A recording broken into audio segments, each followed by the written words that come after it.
Welcome back to Scrummy. Today we're whipping up a spiced apple chutney. Not only is it a fabulous way to use up surplus cooking apples, but it's also delicious and makes a great gift to share with loved ones too. Time to get started. We're going to start by adding chopped cooking apples to a large heavy based saucepan. Add in chopped onions, salt, ginger, cinnamon and ground clove. Pour over the apple cider vinegar.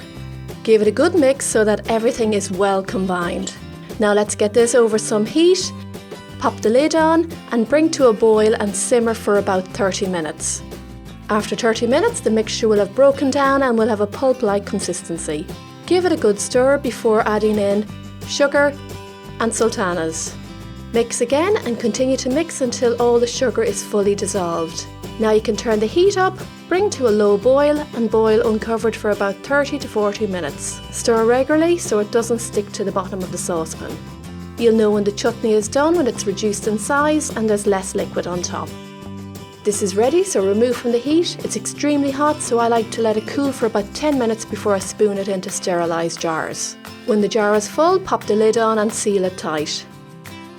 If you love chutney as much as I do, then I've got two lovely recipes on my channel, one for a rhubarb chutney and one for a caramelised red onion chutney. They're worth checking out. And they're really great recipes. I really hope you like my spiced apple chutney. It's definitely worth making.